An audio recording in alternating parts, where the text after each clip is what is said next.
Hello, everyone. I'm here today with a special guest, and I'm going to allow Mr. Eric to tell us more about himself. Thank you, Brian. My name is Eric Grafstrom. I'm a longtime technology entrepreneur. I'm a Christian. Some might say a faith-based entrepreneur. I try to live up to that. And I've had a long journey. I've worked in Silicon Valley for a number of years, currently live in Austin, Texas. And, my faith has been a big part of my entrepreneurial journey and look forward to sharing more about that. I'm just curious to know, does the Bible actually speak on leadership, business, and work?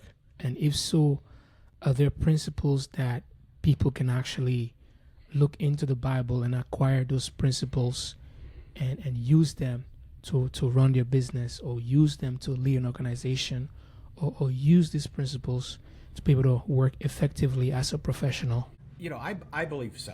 And, I think, my faith and being a father have been very instrumental in terms of trying to be an effective leader. So I've spent a number of times, I've been both a CEO and a COO in a number of companies. And, one of the things that I've tried to do is really, remember some of the biblical principles. Uh, Far from a biblical scholar myself, but one of the things that I try to kind of keep in mind is the fruit of the spirit, and those traits that I try to exhibit. And it's hard. It's hard. You get caught up in the moment. You get caught up in some of the stresses of leading an organization and leading teams and navigating business, but turning to that and treating literally everyone as a child of God, and someone who is seen by God is my brother or my sister. So I absolutely believe the fundamental principles of Christianity that are in the Bible, and specifically within the New Testament, are a big part of forming a servant-based leader. If you look at, you have the experience of being a CEO, and I realize that when you are on top, most of the skill sets or the competencies that are required to be able to lead people are skills such as problem solving, decision making, teamwork, interpersonal skills. These are all skills or competencies, characteristics that the Bible actually talks about, like the fruit of the Spirit. How do you interact with people? And the Bible says that be slow to speak and quick to hear. When you read the book of Proverbs, Yeah. for instance, it gives a lot of insight onto how do you relate with people in general. And there are principles in the book of Proverbs, pretty much everywhere in the Bible, that are transferable in our workplace, in conducting our business, even in leadership role.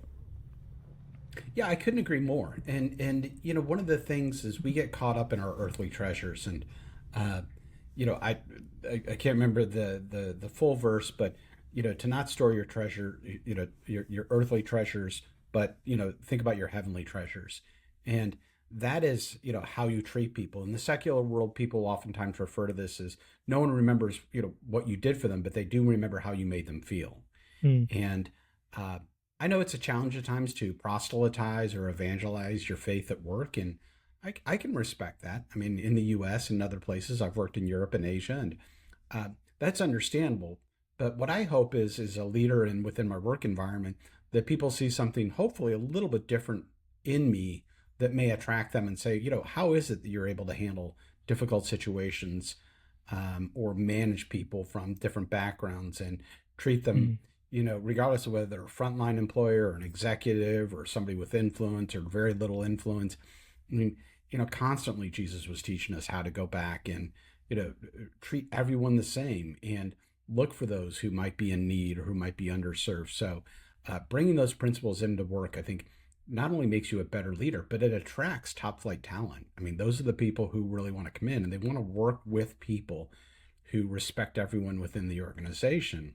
Mm. And you don't need to lead forward by simply stating that, at least for me, I don't need to lead with, I'm a Christian, here's what I believe. I can just simply demonstrate that day in and day out on Mm. how I treat everyone. Absolutely, absolutely. I like the fact that you said we don't have to profess our faith, but just how we live, our lifestyle, our conduct. We are exemplary figure in the workplace that people can actually look onto us and say, "Oh, Mr. Eric, how are you able to work in such a peaceful way when the workload is so much? You know, you're able to comport yourself. You're not stressed. You're calm. You're cool. You're collected. You see, Well, all I don't of know if that. all those. Hopefully, all those are true. True. I do get stressed, and I may demonstrate it. Uh, but you know what I really believe. I mean, I have it has become a bit of a life verse. It's a Yiddish proverb. I looked it up. I heard Okay. this so many years ago. Uh, and it sounds funny, but the saying is, if you want to make God laugh, just tell him your plans. And I think it's so profound because it sounds so humorous and funny and uh, flippant when you first hear it. But if you really think about it, it's really an underpinning of what is outlined in the New Testament, which is turning your life over to God and to Christ in a way that, you giving up control. Now, it doesn't mean that you just simply stand around at work all day waiting for God to give you some type of magical burning bush sign of how to Mm. make a decision and who to hire and where to allocate resources. But it does give me a sense of I can center myself back to, am I acting in a way, am I making a decision that I think is part of what God would have in store for me in God's plan? It's quite frankly, I've spoken on this before, I've given my testimony in places, and for me, one of the biggest challenges that I face, and I'm in my 50s. I've been through, over 20 venture-backed startups, most of them in Silicon Valley. I've been in Wow. New York and in London and Seoul and other places and working. And um, you can get caught up in some of the rooms and the settings that you're in. And what I hope to do is each and every day is just start that and carry God through my day in a way that, am I doing what God has, am I in a place where God wants me to be doing what he wants me to do? And I know I don't get it right all the time, but I hope I get it right enough. Mm. Yeah, I mean, speaking of your experience, and I mean, you have extensive, work experience and business startups. How do you really integrate or balance faith and ambition? Because as entrepreneurs, sometimes we start a business because we want profit. We want to make money. Like, Sure. we start a Yeah. business because we want to make money. Not really because we want to serve people. Like you said, Jesus Christ is all in the business of serving people. We have been called to be servant leaders, right? Yeah. But in the circular setting, when you have an idea, you just want to make a million, and then after you have achieved that million, what's next? Is there a sense of meaning? Is there a sense of impact? Is there a sense of purpose after that? So where do we draw the line between selfish ambition or an ambition that has a common good for society? Big question, and I hope to give justice to the question. Uh, One, I have come to terms where I've wrestled with this over the years, and I've had pastors and friends and faith driven groups and who've discussed this. And uh, what I've learned and believe is, you know, my ambition, my drive is God given. Mm. It didn't come from me, so the talents that I have, the ambition and the drive to work hard and make things and try to push things forward, uh, it may have a secular benefit of money or growing a business or recognition in social media, whatever it may be. Now, what's important is, am I doing this because I believe these are God given talents and I can use those to help others in ways that maybe I understand today and maybe ways that God will reveal down the road, and be patient. Now, if I'm doing that strictly for my own ego, my own benefit, and my own drive, that's not God. That's not, you know, who God designed me to be. And I think different people see that in different ways, and we all fall off that path. But um, I believe that I know when God has kind of put me in a certain position. It's a feeling that I get now. Uh, One of the things I've said jokingly, and this comes from a conversation with a friend decades ago, is when you're struggling and you may not have things going your way, and you want to reach out and ask God, like, am I following your plan or am I not? And the the funny way that I put it is, unfortunately, God does not text. It would be awesome if he did, that when I kind of went in prayer and, should I do this? Should I do that? This doesn't seem to be working. That doesn't work. That I would just get a simple text message and be like, here's the plan. God texts it to you and you get on your phone and you say, okay, it's completely clear to me. Thank you, Lord. It doesn't. So I think what this means is constantly having an open heart and trying to check in every day. Some different people have different ways of praying. For me, mine's more, my prayer is much more conversational. So it's trying to kind of through the day, I'm out walking the dog, or maybe I'm thinking about something, or I'm in the middle of it and I'm getting a little bit stuck. And I like to view it as that I can turn to, it's almost as though the spirit is there and I can be like, what am I, like, I'm stuck here. Get me unstuck. Help me out here. Give me something. And, so for me, it's inviting God in and day out into that flow of work and trying to really focus that is my God-given talents and ambition, something that I'm using in a way that brings myself and others joy and what God designed me to go do, or am I doing it because of some ulterior motive and earthly treasures? Even the Bible says that in all our ways we should acknowledge him. Sometimes we as believers, we limit God just in the church setting. Yeah. We don't include God in our business life. We don't include God if you're in school. You don't include God in your educational life. You don't include God in your workplace. Then I realized that here I am struggling, conducting my business, struggling working, and I need help. I need wisdom. I need guidance. I need help pretty much in every aspect. But God is saying, acknowledge me in all your ways, meaning that business decisions, franchising, the hiring process. Because why is it that at times we want to do things all by ourselves when God is trying to offer himself that I can help you make life easier? Yeah. Yes. Look, my children are adults now. They're 23 and 26. I'm incredibly proud. Awesome. But I see so many parallels, and it is one of the things that I believe God has used, children and raising children as also as a way to teach us. Where I think, how am I different than a 5-year-old impetuous child at times that is just, refusing to put my coat on even though I'm going to go outside and it's freezing out, and it's similar. I mean, it's no different than when I'm not going to God with big decisions or invite him into my struggles and my joys and praising him when something goes really well. And so I don't beat myself up because I don't get it right all the time. I like to think that I get it right enough.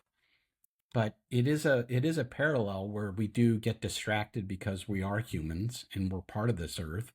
And so it's an easy thing, but I think the more you practice it, the more you surround yourself by people, and the more you take difficult challenges and situations. And if you can start to develop that habit of just tiny little, like, God, bring me in this. I do a lot of quick prayers right before meetings. Recently, a guy by the name of Pat Gelsinger just left as the CEO of Intel, and I had the chance to hear him speak a couple of times. And I think he was the one who planted this little seed in my brain about a popcorn prayer of just going in before a special, like a big meeting or a difficult conversation of like, all right, man, like, I don't have time. I can't sit there and sit down and rest and be prayerful, but I can do a quick 5-second, like, all right, God, this is going to be hard. I need you, with me. I need you there for me. And it was a powerful thing to hear. And I've tried to remember that and do these little popcorn prayers right before I, go into big situations. It's like Nehemiah. Nehemiah actually did that. Yeah. Yes. Nehemiah had a big project. Yeah. He was a professional. He was a cupbearer. And then he heard that his people heard dismay. The walls were broken, And then when he was in front of the king, his face was dismay. Before he actually approached the king, he prayed, said, God, help me to find favor. And he always said the good hand of God was upon me. Because at the end of the day, when we have big ideas, big dreams, or big ambition that is not self-centered, right? That glorifies God. And some of these visions, they're bigger than our head. We cannot carry it by ourselves. So we need God to be part of the process. I mean, we can see that with Moses building the tabernacle, even the Great Commission project. It's a project. Sure. And it's for me, what I've learned and strive for is not praying for my outcome, but praying for whatever outcome it is. So it Mm, may be, should we get this funding? Should we get this deal done? I want to pray for this particular outcome. And I'm not a scholar. I'm not a pastor. I'm just a regular, faith driven person who's been an entrepreneur who has been, doing this for a long time. And so one of the hardest things is try to not control the outcome and try not to pray for my outcome, but trying to pray for, all right, God, I'm going into this difficult conversation. Whatever the outcome will be, let it be the one that is part of the path that you've laid before mm, me. It's a hard thing to do because a lot of times you want to pray for, I need more money, I need a promotion, I need a bigger title, I need these other things. And if that's what God has in store, that's what he has in store. If he doesn't, he's got something else. I need to have trust and faith, even if it seems like at that point that God has turned away from me, and be like, no, he hasn't. It's just that something has not been revealed yet. And it's hard for me because he's not on my timeline. He's on his timeline. And that's a really hard thing to accept when you're kind of going through life day to day. mm. I mean, that's a really good point. That sometimes we as believers, we pretty much we tell God what to do rather than Yeah. God telling Yeah. us what A to do. You know shopping what I list. mean? Yeah. You It's know, a shopping list. Yeah. say, God, here's my shopping list. Yeah. Just help me to Yeah. Yeah. fulfill Yeah. them. Help me to accomplish them. That's right. But then I That's right. realized that God has a better plan than your plan. And most 100%. times Yeah. we want to stick with our own plans. Well, But God is and that's right, and that's why I've loved this phrase. I don't know where I picked it up, but it's been a long time. Which is, if you want to Mm, make God laugh, just tell him your plans. And mm, I have to have that faith of his plan is better than my plan. I get wrapped up in my plan because of all the things that people do, but I mm, just have to remember he may have a bigger, better outcome that I just can't imagine. I can't fathom, and I don't mm. know whether it's tomorrow or a year or 10 years, but I have to have trust. I have to have faith, and it's hard. It's hard. Make no, you know, it's not an easy thing. It's easy to say. It's very hard to implement. And then when you look at it, if the plan of God is never selfish. Is the plan of God actually is very inclusive. It's not really Yes. about you, Hmm. and whatever it is that God wants to do that is best or better, Yes. using you as a channel, it's really Hmm. for His own glory. Because He Hmm. doesn't want you to think that, oh, it is your own wisdom, your own might, or your own networks. And then He always keeps other people in mind because He Yeah. wants you to be a blessing, not just for your own consumption. So God has a brother perspective or plan whenever we get Him involved. He doesn't think just in terms of us. He also thinks about the future. He's a good investor. He thinks about the future Yeah. before he invests in you. That, okay, what is the outcome of this? Whose lives are you going to impact with this project, with these funds? That's right. Couldn't agree with you more. And I think when you see these things, you can call them coincidences or, these tiny little miracles that, someone shows up with the right information or the right email comes in at the right time. That's when I try to really pause and smile a little bit, even if I'm Mm, by myself, and just be like, okay, thank you. I get it. Right. And, we can be dense. We can be thick headed as people. Um, but I think it's amazing when you can acknowledge God when good things happen and be like, mm. I would have never been able to orchestrate that. Wow. Like how did I know? So, Mm. yeah, it's an amazing journey when you kind of realize it through a different perspective as a believer. Wow. Wow. Even the word entrepreneurship, when people sometimes define as taking calculated risk in exchange of value. I mean, in Christianity, we call it faith. You know what I mean? Yeah. Faith is not risky because there's a foundation of what we put our faith in. Even Jesus said, before you want to build a house, sit down and calculate the cost. We as Christians, we tend to be very spiritual, but we're also rational being. God has given us the mind, the spirit, and the body. God wants us to use our mind to think, to be creative, include Him in the process. And then we are in partnership with God. God is not going to do everything for you. Well, he isn't. In fact, we were at a Bible study yesterday, and a friend of mine who leads it actually was talking about a trip he's going to take, and that someone last minute said, "Oh, could you extend your trip and fly up to this part?" And he's like, "I don't know to do it." And I said, "Let me tell you what." I said, "I think you should." I said, "Here's my logic, and uh, is there's a joke many of us have heard about the man standing on his house and there's a flood, and a neighbor comes by and says, "Hey, look, it's about to flood. You want to hop? I've got this truck. We can drive out of here. We can get out." And he's like, "No, no, God will take care of me. Flood keeps, rain keeps coming, rain keeps coming." Somebody comes by in a boat. "Do you want to, hop in the boat? We can get you out of here." Same thing. Helicopter comes by. We'll throw a rope down. "No, no, God will take care of me. God will take care of me." The man gets to heaven and he looks at God and he says, like, "What is it?" And he's like, "Look, man, I sent you a truck. I sent you a boat. I sent you a helicopter." And so the point is, we have to look and, it isn't a burning bush that is magically going to come for everyone. We're not all Moses, but God gives us these little signs as entrepreneurs that sometimes you just have to be open-minded and think, wait a minute, what was that crazy conversation I had yesterday? Or why was this person suddenly in front of me in line at the coffee shop or sitting next to me, or suddenly a friend introduced us? Are those just happening? And so, I'm not going to try to read for everyone, but being open to those things where, as you said, God is an amazing investor, and he may be planting these seeds and putting these opportunities in front of you. We just have to have the heart and the mind and the spirit to be open to it and realize, maybe that's something that I would have never picked, but maybe that is something that God has put in front of me that I'm going to take a look at. And, maybe I'm wrong with my feeling about this, but God will reveal that. I'll get a feeling that says, no, this is not it. Or I'll get a feeling of like, that's crazy how that all came about. Maybe this is God working in a way that I just never, even thought would have happened.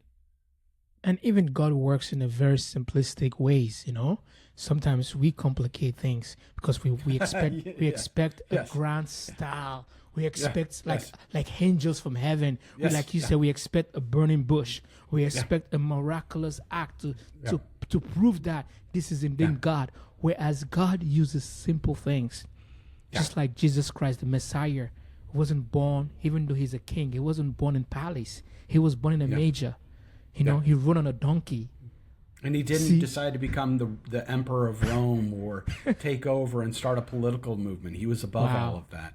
He was above the world that we live in. And so when people kind of talk about it, like, Jesus is much bigger than any country or any political movement or political party or ideology.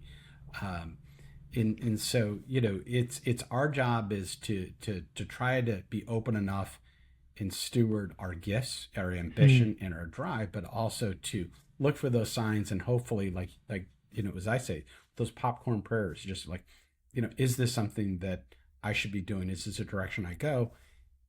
Please just help me stay on the path that you have set in front of me. I don't pray for the outcome. I do sometimes, but I try to make sure that I'm aligning with what God has in store, not what I want. Is he speaking about stewardship? Because sometimes when we have attained certain level of success, we think that we're not the boss. Like life revolves around us. We're the owner. That is why I thank God for death, because death is one thing that will that humbles people. I mean, you guys can attest to Donald Trump, with all his multiple death experiences. God really humbled him to realize that, what, you're not larger than life. You're not bigger than life. Only God is larger than life. So at times, God can give you so much opportunities to attain a level of success, become a CEO of a Fortune dollar corporation. Look at Nebuchadnezzar. He was the emperor, and he thought that, okay, now look at me, I am God, I'm in charge of the universe. But God humbled him. So there comes in faith and ambition, and one of the attribute of the Christian walk that I see in Jesus Christ is humility, because the Bible says God resists the proud and gives grace to the humble. And when you have reached that level of success, how do you navigate that spirit of pride as an entrepreneur, a Christian entrepreneur, or a Christian CEO? You're very kind. I don't know if I'm at the top. I've been fortunate to have had some amazing experiences and be around some fantastic people. Uh, I life can humble you in many different ways. You can have things go Mm, really well in business and have a complete mess at home. Uh, mm, Raising kids. We've been married almost 30 years, and we've moved 10 different times. We lived in different countries, and uh, wow. you know, I view that as God has constantly, brought us through our challenges together because we've been faithful. And so I think it's a matter of who do you, I mean, like when I look at it and I say, okay, where was I born, both geographically, to the family I was born in, to the opportunities that were in front of me and the doors that are open. Now I had to work hard on some of those, but I think I'd be a fool to try to take credit for that from start to finish. Mm, And I think I look at that as I'm a steward of the gifts and talents that God has given me, and the opportunity to be around people who are extraordinarily talented and wise and gracious and kind.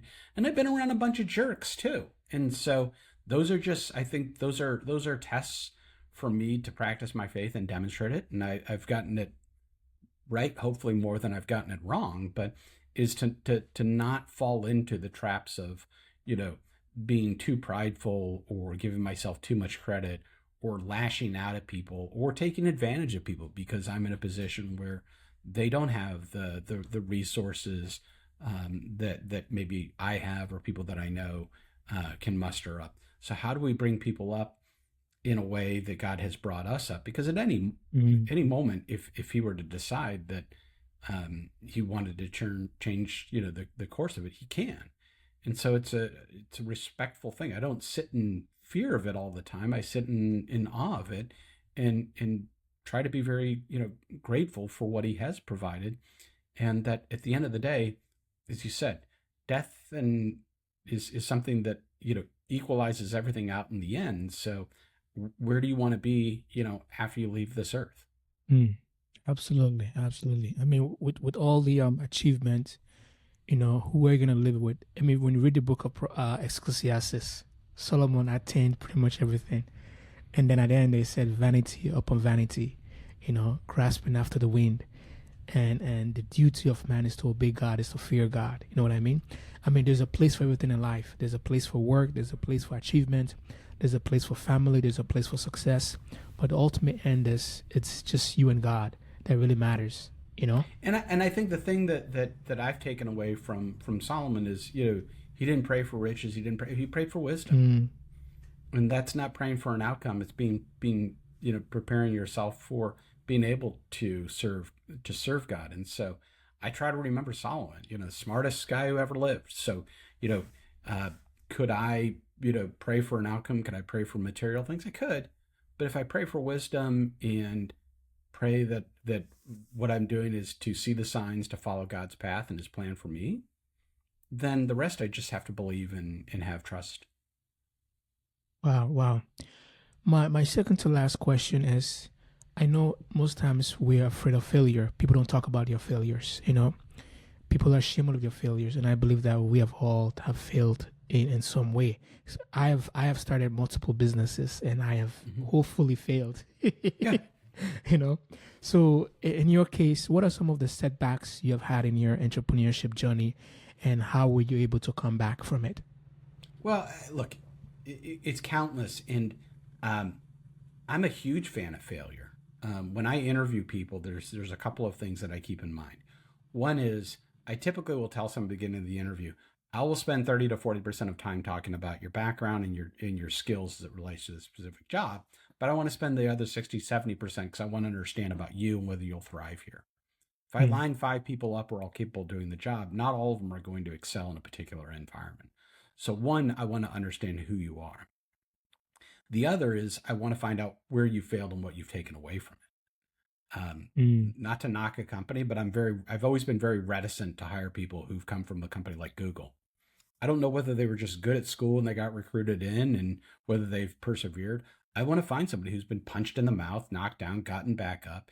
And what I've learned is, you know, I'll tell you that very early in my career, I was at a company that ended up, having great growth, but I was doing direct sales, but it was for a new technology. It was in the early days of streaming media over the internet. You're too young to remember this. Um, but people used to have trouble streaming audio and video over the internet, and I was Mm, making cold calls all day long for something that a lot of my friends were like, "Why are you doing this? This will never happen," or whatever it may be. And what I learned was, it did work out in a lot of ways. But what I learned was, I view that as that's muscle I built as an entrepreneur. If I'm hiring somebody else and they come in and they want to tell me about all the great things that they have done, it is a very, very, very, very low chance that I will hire them. mm, Very low. But if you can come in and tell me about your cuts, your scrapes, your bruises, I coach a lot of entrepreneurs and founders. And one of the things that I tell them, because people get apologetic over failure, is I say, look, before you start to tell me about this and whatever it may be, understand that at this stage of my life and my career, I've made bigger mistakes. I've helped clean up bigger messes.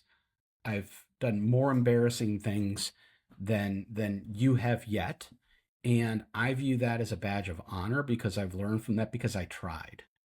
mm, If failure and fear of failure is too pronounced in your life, then it's really you're limiting your potential from my perspective. So failure is amazing. Try not to dwell on it. Think about what you can do. Ask God to help you pick yourself back up, dust yourself off. Don't recover, but rebound from it in a way that says, okay, I've learned what doesn't work, mm. um, and I've become stronger. So most strong leaders from my experience really want to find somebody who can deal with the setbacks in life. If you're easily frustrated by setbacks and minor failures, you're not going to be very successful as an entrepreneur. You're probably going to really struggle as an employee at a big company too. What are some of the transferable skills that have shaped your life that anybody can apply? I think there's a couple of things, and they all fall under the umbrella. Is try to see everybody as God sees them, and that we're all part of this. John 3:16 says God loved the world so much, and we know the rest of that story in the verse. But try to remember, God loved the world, not this country, not this group of people, not people with these things. I like The that. world. The world Yeah. means the world, and the Mm, world is pretty darn big. And there's been billions of people before us. There's billions of people with us today, and there'll be billions more after us. mm, And so everybody has something to bring, and everybody is a child of God, whether they mm, share your faith or not. And so, as a leader and in business, you can learn something from anyone mm, if you have the open heart and open mind. And if you think about it in the inverse of, well, if you don't because you feel like you're too proud and important, well, then it's going to be really hard to make an excuse when you're talking to the creator of the universe, mm, you know, and say, yeah, God, it's just you and me because guys like us, right? Like it doesn't work that way. So, mm, uh, try to remember that you've been given certain gifts and talents, and hopefully, it's an opportunity for you to grow and bring those into the world. But remember, like God gave those to you and he's given things to other people, and try to view them as best as you possibly can. It's hard. It's hard when we're caught up in traffic and someone cuts us off or whatever it may be that's in our day to day.